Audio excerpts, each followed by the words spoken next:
하나님의 말씀 봉독하겠습니다. 사무엘하 21장 10절에서 14절까지의 말씀입니다. 구약성경 500면 어간에 있습니다. 아야의 딸 리스바가 굵은 배를 가져다가 자기를 위하여 바위에 펴고 곡식 빼기 시작할 때부터 하늘에서 비가 시체에 쏟아지기까지 그 시체에 낮에는 공중의 새가 앉지 못하게 하고 밤에는 들짐승이 범하지 못하게 한지라. 이에 아야의 딸 사울의 첩 리스바가 행한 일이 다윗에게 알려지매 다윗이 가서 사울의 뼈와 그의 아들 요나단의 뼈를 길르앗 야베스 사람에게서 가져가니, 이는 전에 블레셋 사람들이 사울을 길보아에서 죽여 블레셋 사람들이 벳산 거리에 매단 것을 그들이 가만히 가져온 것이라.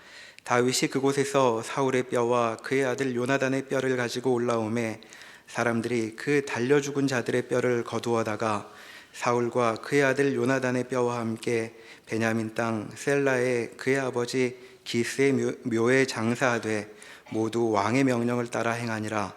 그 후에야 하나님이 그 땅을 위한 기도를 들으시니라. 아멘. 다윗은 밧세바 사건 이후에는 우리가 기대하는 시원한 통치를 못합니다. 우선 할 말이 없고 면목이 없고, 그리고 자기 인생이 그렇게 뒤집힌 것으로 인해서 확신이 없습니다.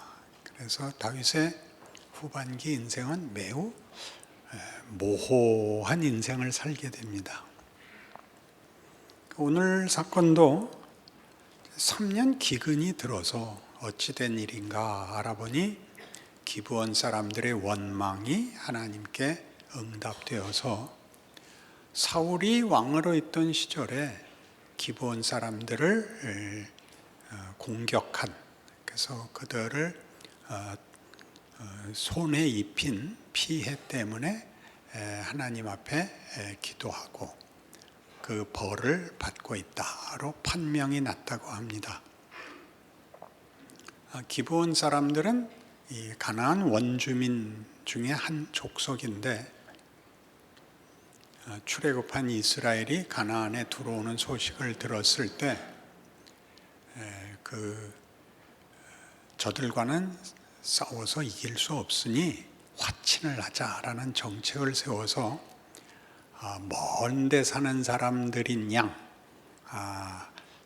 옷을 꾸미고 이스라엘에 찾아와서 서로 불가침 조약을 맺었습니다. 이스라엘 백성의 모든 그런 맹세나 약속에 하나님의 이름으로 하는 것이었으니까 나중에 들어와서 보니까 이스라엘의 한 복판에 사는 사람들이었던 것입니다. 왜 속였느냐? 야, 그럼 어떡하냐? 우리가 살아남으려고 속였다. 그러나 너희가 믿는 여호와의 이름으로 약속했으니 지켜야 된다. 여기에 붙들려 있었는데, 사울은 왕이 됐을 때 그 배경이 그렇게 강력하지 않은 베냐민 지파였고, 강력했던 유다 지파를 의식해서 기브온을 공격했던 것입니다. 기브온은 유다 지파에 속해 있는 지역이라서 정치적으로 좀 호의를 얻기 위한 일이었죠. 그것이 이제 와서 하나님 앞에 그 약속을 어긴 벌을 받고 기브온 사람들에게 어떻게 하면 좋으냐고 물어보니까 사울의 자손 7명을 희생자로 내놔라 하고 그들을 목배해서 그 원한을 갚습니다. 그 시체를 사울의 첩이었던 리스바가, 그 중에 둘은 자기 아들이거든요. 5은 사울의 딸 메랍의 자식이고, 이 여인이 와서 그 시체를 지킵니다. 낮에 해가 먹지 못하고 밤에 늑대가 와서 건들지 못하게 몇 달을 그리 지킨 것으로 보입니다. 눈이 오나 비가 오나 해가 나나 밤이 되나 다윗이 그 얘기를 듣고 그 시체들을 수습하고 원한을 풀기 위해서 죽인 것이고 매장하지 못하게 했던 시체를 수습하고 그 옛날 블레셋과의 전투에서 죽은 사울 왕과 그 아들 요나답의 그 시체는 길르앗 야베스 사람들이 시체를 걷어다가 가서 매장한 것이었기 때문에 이참에 길르앗 야베스에서 그 시체를 이관해서 함께 장사를 지내게 됩니다. 역사적 배경으로는 그런데 우리가 보려고 하는 것은 다윗이 일이 있을 때마다 시원한, 또 무슨 우리가 아는 대로 하나님의 마음에 합한 뭐 이런 식의 설명은 하나도 없고, 우리 그냥 평범한 사람들이 살아가는 것 같이 그때마다 그저 임시로 할 수 있는 만한 것으로 어떤 일관된 목표나 그 의지나 지혜 같은 것은 드러나지 않는 일에 묶여 있는 것을 보게 됩니다. 끝에도 다윗은 그런 식으로 죽기 때문에 모두가 다윗에 대해서는 후반부는 얘기하지 않는 암묵적 타협이 있습니다. 다윗 그러면 골리앗 죽인 것, 법궤 들어올 때 춤춘 것, 그리고 성전 짓겠다고 한 것만 얘기하기로 이제 약속이 돼 있는 거죠. 그러나 여러 번에 걸쳐서 다윗의 생애를 생각하는 중에 가장 중요했던 사건은 밧세바 사건이고, 밧세바 사건으로 인하여 다윗이라는 인물은 밧세바 이전의 생애가 초점이 아니고 밧세바 이후의 내용이 초점이다. 어떤 초점이냐? 다윗은 은혜의 대표자다 하는 것입니다. 우리가 이 일에 마음에 어떤 거부감을 느끼는 이유는, 우리는 기독교 신앙까지 포함한 모든 신앙이 인간을 보다 나은 존재로 만드는 것일 거라고 믿는 것입니다. 어떤 보이는 복도 받고 내면의 정신적인 어떤 깊고 높은 수준에 가는 것이 종교라고 기대하고 있지, 성경이 말하고 예수를 믿는다는 말로 대변되는 이 기독교 신앙이 추구하는 것이 무엇인지는 많이 자기 마음대로 생각하고 있곤 합니다. 부분은 옳고 연결은 되지 않는 그런 기독교 신앙을 많이 갖고 있죠. 그것을 다윗의 생애에서 분명히 우리가 짚고 넘어가야 되게 생겼습니다. 다윗의 후반기 인생이 은혜의 대표로서 초점되고 있다면, 우리가 소위 아브라함이 믿음의 조상이다라고 얘기한 것부터 살짝 한번 짚고 넘어가야 됩니다. 아브라함은 최고의 믿음을 가졌다는 의미에서 믿음의 조상이 아니고, 믿음이 어떻게 시작되고 어떻게 과정을 밟아서 완성되는가의 조상인 것입니다.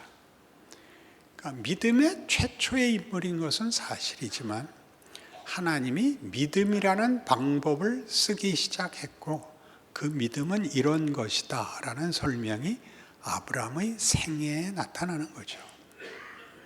그는 이방 사람이고 하나님 모르는 사람입니다. 거기에서부터 출발하여 하나님의 백성으로 부르는 자들의 선조가 되는 것이죠. 그가 최초의 사람이 아니라 그는 하나님 모르는 갈대아 우르에서 살던 사람에서부터 하나님의 부름을 받아 하나님을 알게 되고 하나님이 선택하는 민족, 즉 아브라함을 불러서 시작한 족속을 만드는 것입니다.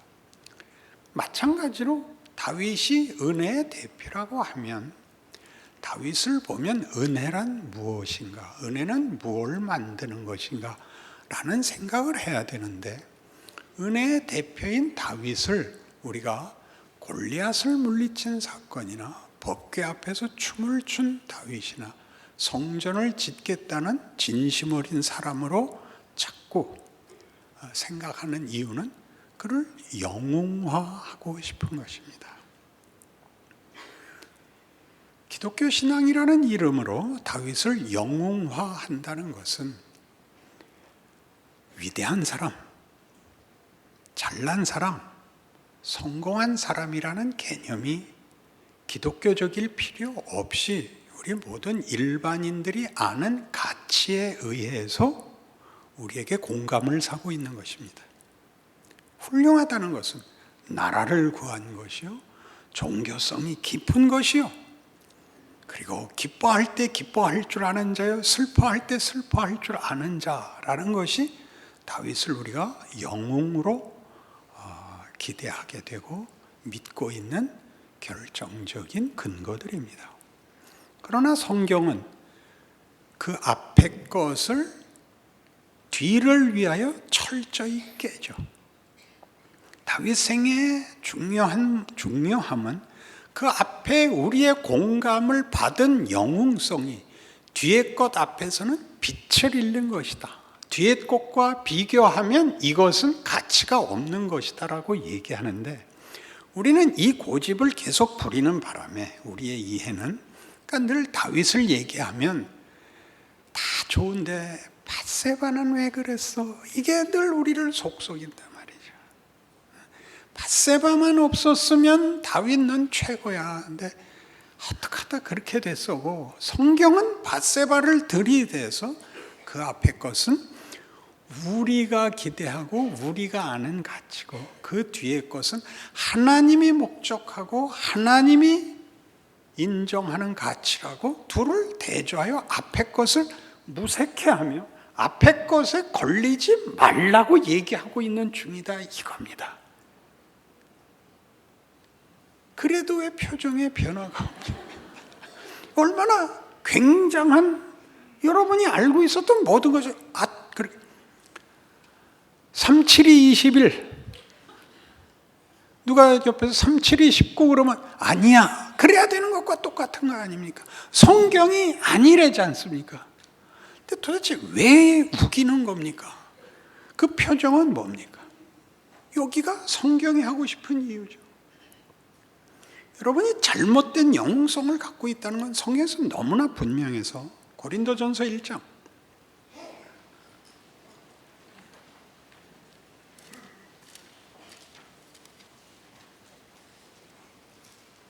고린도전서 1장 18절, 십자가의 도가 멸망하는 자들에게는 미련한 것이요 구원을 받는 우리에게는 하나님의 능력이라. 기록된 바 내가 지혜 있는 자들의 지혜를 멸하고 총명한 자들의 총명을 폐하리라 하였으니, 지혜 있는 자가 어디 있느냐? 선비가 어디 있느냐? 이 세대의 변론가가 어디 있느냐? 하나님께서 이 세상의 지혜를 미련하게 하신 것이 아니냐? 하나님의 지혜에 있어서는 이 세상이 자기 지혜로 하나님을 알지 못하므로 하나님께서 전도에 미련한 것으로 믿는 자들을 구원하시기를 기뻐하였도다. 유대인은 표적을 구하고 헬라인은 지혜를 찾으나 우리는 십자가에 못 박힌 그리스도를 전하니, 유대인에게는 거리 끊기는 것이요 이방인에게는 미련한 것이로되 오직 부르심을 받은 자들에게는 유대인이나 헬라인이나 그리스도는 하나님의 능력이요 하나님의 지혜니라. 예수는 십자가에 못 박힌 메시아입니다. 거기에 무슨 우리 세상 가치에서 거기에 무슨 영웅성이, 위대함이, 권력이 있습니까? 십자가에 못 박힌, 십자가에 죽은 메시아, 구원자가 십자가에 세상 권세에 붙잡히고 힘으로도 지고 수치를 당하고 무력하고 말이 안 되는 예수 그리스도를 우리는 전하는 겁니다. 그러니까 기독교란 결국 하나님 아버지 앞에 그 자녀가 된 부름을 받은 것인데, 이 모든 걸 다 희한하게도 부자지간의 얘기나 아버지와 아들 얘기를 하는 게 아니라 예수를 믿는다 이렇게 표현이 되죠. 그러니까 예수를 믿는다는 표현 속에는 하나님이 누구냐? 하나님이 우리에 관해서 어떤 대상이냐? 하나님은 우리를 뭘 목적하느냐가 다 녹아 있죠. 예수의 십자가란 말이에요. 근데 그게 얼마나 우리의 기대와 달라요. 권세도, 우리가 아는 승리도, 우리가 아는 어떤 우월도 아닌 다 깨버린 거 아니에요. 뭐라고까지 얘기하느냐 하면 21절 하나님의 지혜에 있어서는 이 세상이 자기 지혜로 하나님을 알지 못하므로 하나님께서 전도에 미련한 것으로 믿는 자들을 구원하시기를 기뻐하셨도다. 그러니까 세상의 지혜로는 모르기 때문에 전도에 미련한 것을 썼다. 전도에 미련한 것을 썼다는 것은 이해로 되지 않고 한 존재의 변화로 증언하는 방법을 씁니다. 예수를 믿으면 홀딱 달라지는 겁니다. 뭐가 달라지죠? 가치가 달라지죠. 세계관이 달라지죠. 운명이 달라집니다. 뭘 채워주지 않고요.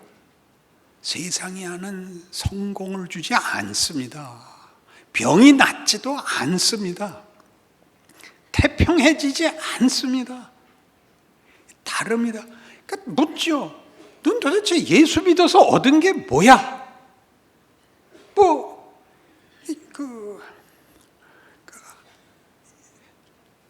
앞뒤가 안 맞는 얘기를 이제 부흥사들을 만나면 듣는데 그 사람들을 비난할 마음은 없어요. 감사원금 내고 가면 복권에 당첨된다. 이게 무슨 앞뒤가 이렇게 되는 권면이 있어요. 먼저 주면 바치겠다. 먼저 내라 그러면 당첨되게 해주겠다. 이렇게 이상하게 초점이 흐려져서 막 미치고 환장하겠어요. 근데 그걸로 되는 사람이 있어요. 그니 그건 다 아니다 이렇게 말을 할 수가 없는 거예요. 할 수가 없는 거예요. 근데 분명한 거 하나는 그걸로는 모자라요. 그 복으로는 모자라요. 그죠? 돈이 생기면 끝이 아니고 건강하면 끝이 아니고 성공하면 끝이 아니라는 건 우리 다 알아요. 그래서 이 전도에 미련한 것으로 당신을 구원했다. 내가 여기다 아주 중요한 단어를 붙이려고 그래요. 밧세바를 통하여 너를 구원하기로 했다. 그런 얘기예요. 내가 못 알아듣는 줄 알았다. 정신이 번쩍 나야 되는 거예요. 이게 뭐냐? 다윗의 생애의 가치가 뭐냐? 왜 밧세바냐? 그 앞에 있었던 영웅성이 밧세바를 못 이겨요. 중요한 거는 다윗의 영웅성은 어쨌든 하나의 폭력이에요. 폭력은 아주 중요하게 무엇을 깨고 무엇을 막고 무엇을 상대를 이기고 라는 것이 힘으로 소용이 되지만 진정한 가치를 만드는 방법에는 아무 소용이 없어요. 기독교가 자신을 증명하는 최고의 단어, 사랑.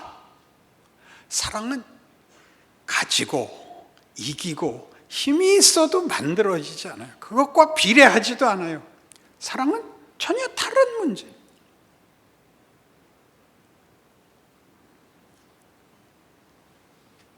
십자가에 못 박힌 예수, 그는 힘에서도 졌고 우리가 아는 명예에서도 졌고 우리가 아는 모든 문제에서 졌는데 세상이 우리에게 시험하고 위협했던 모든 공포와 모든 폭력에 졌는데도 무엇은 담고 있냐? 사랑과 영생과 진리는 담고 있는 거예요.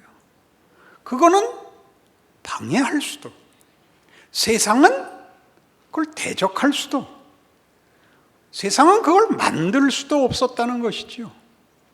그것이 같은 고린도 후서 4장에서는 바로 지금 이 얘기를 이런 식으로 표현합니다. 고린도후서 4장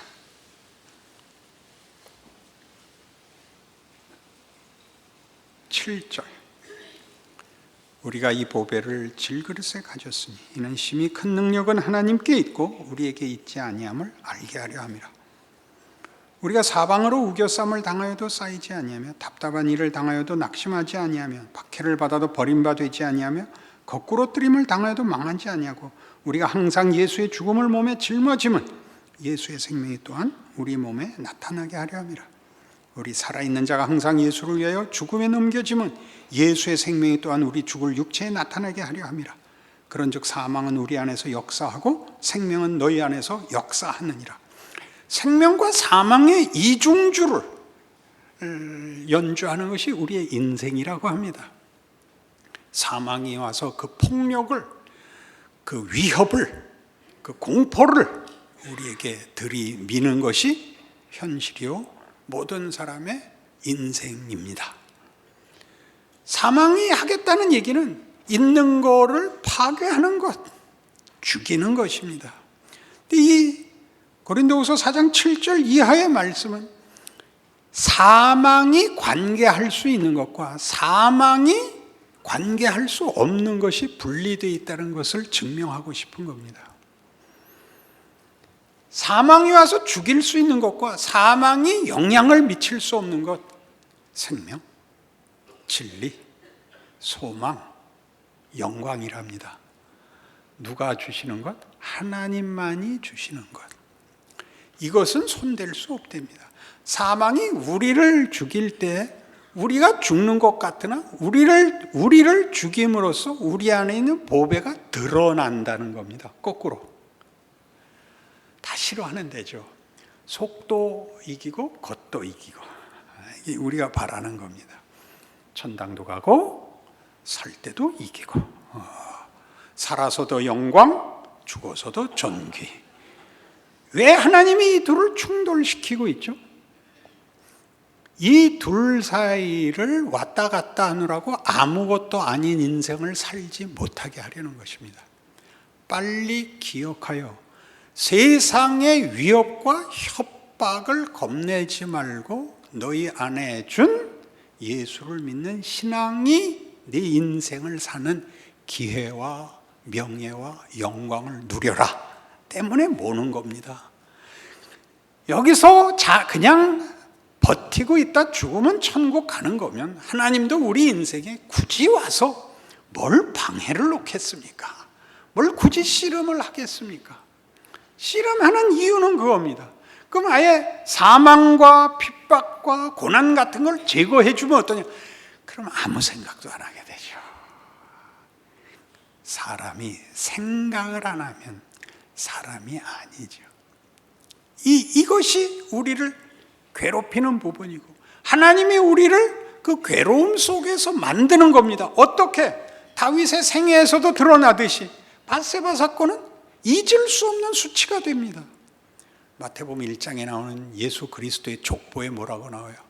다윗은 밧세바에게서가 아니고 더 내려가서 우리야의 아내에게서 솔로몬을 낳고 영원 무궁토록 창피한 족보를 남깁니다.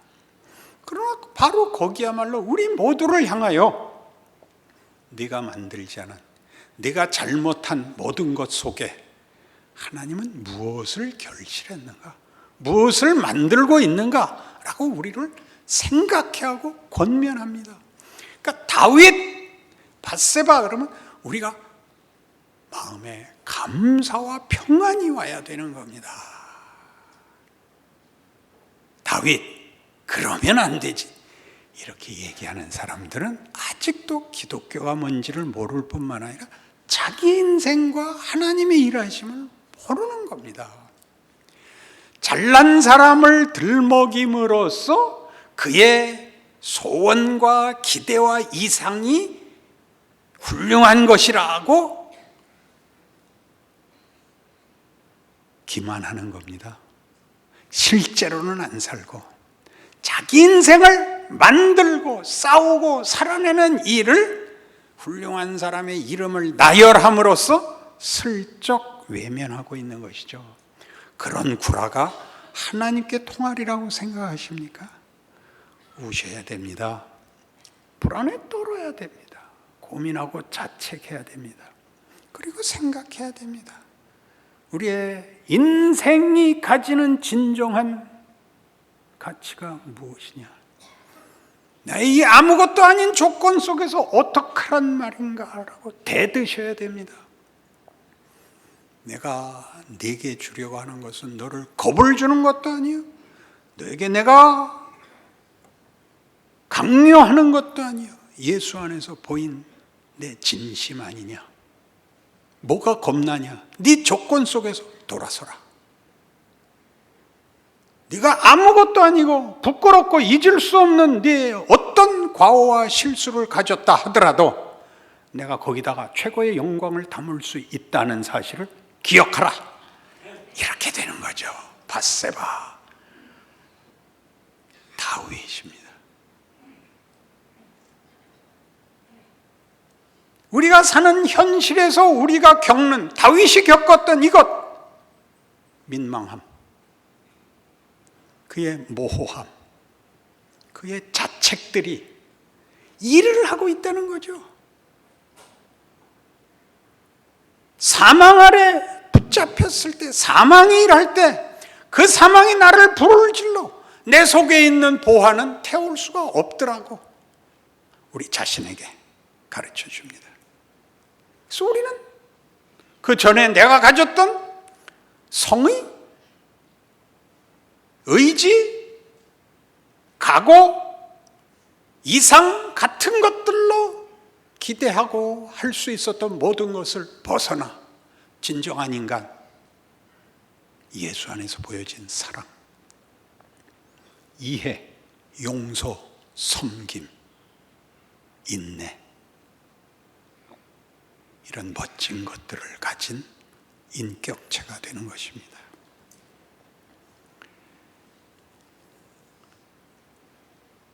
천국 가서 살 것은 확신하지만 지금의 생애는 불만인 여러분에게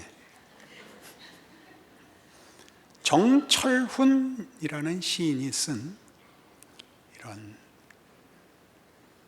신앙인이 가지는 현실적 고통이 얼마나 굉장한 복인가, 기적인가를 읊은 시가 있습니다.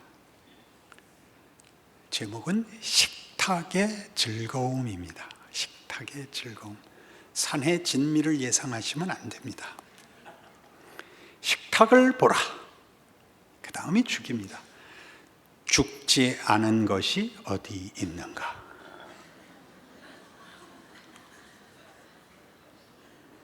그래도 식탁 위에 오른 푸송기랑 고등어 잡아는 얼마나 즐거워하는가? 환장하죠. 중간은 생략하고 마지막에 이렇게 되어 있습니다. 풋고추 몇 개는 식탁에 올라와서도 누가 꽉 깨물 때까지 쉬지 않고 누런 씨앗을 엿물고 있다. 이빨과 이빨 사이에서 터지는 식탁의 즐거움. 여러분 평생 누구한테 갈리고 있는 거 아니에요? 이가 갈리게 누구에게 갈리고 있는 거 아니에요? 이빨과 이빨 사이에서 터지는 식탁의 즐거움. 아, 난 누군가의 밥이 되었으면 좋겠네. 제가 뒤에 한 단어 붙였습니다. 의학. 시인도 읽어내는데 예수를 믿는다는 말이 여러분들에게 그렇게 맥이 없나요? 힘이 안 되나요?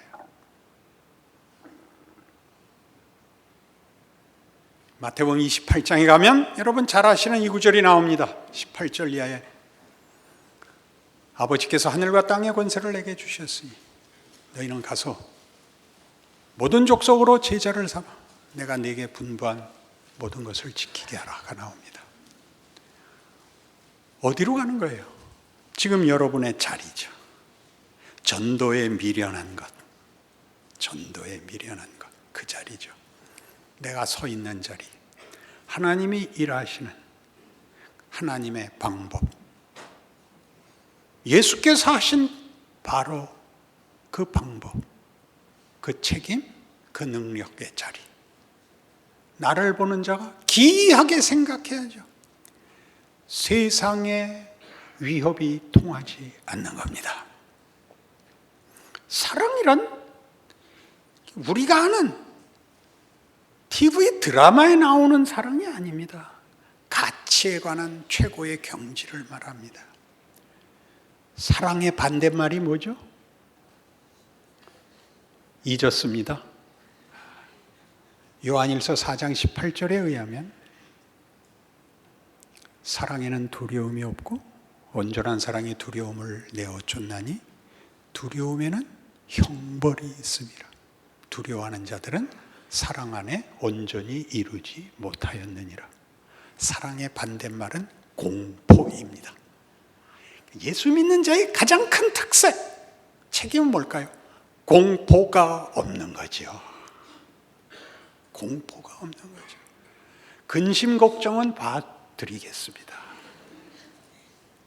공포가 없는 거죠. 이것 없으면 안 돼가 없죠. 이거 아니면 안 돼도 없고, 지금 이 순간은 없어져 버렸으면 좋겠어 또 없습니다. 우리는 모든 것이 합력하여 선을 이루는 기이한 존재가 되었습니다. 보내진 자리에서 하늘과 땅의 권세를 모두 가진 이가 볼지어다 세상 끝날까지 내가 너희와 항상 함께 있을지니라. 의학. 우리는 아멘에서 어디까지 나왔었죠? 오케이까지 나왔었죠. 어디까지 나왔죠 오늘? 의학까지 나왔습니다. 다음 주에는 이 뒤에다가 크게 의학이라고 써놓을 셈입니다. 기도하십시다. 하나님 아버지는 저희는 그냥 단지 놀랄 뿐입니다. 하나님의 일하심, 하나님의 약속, 하나님의 진심, 하나님의 권능에 대해서 놀랍니다. 헛개비를 보고 놀란 우리의 믿음 없는 것을 불쌍히 여기시고 믿음 주시고 순종하게 하시고 인내케 하사 하나님이 우리에게 약속하신 복들을 누리는 인생, 놀라운 인생, 기적을 살게 하여 주옵소서. 예수님 이름으로 기도합니다. 아멘.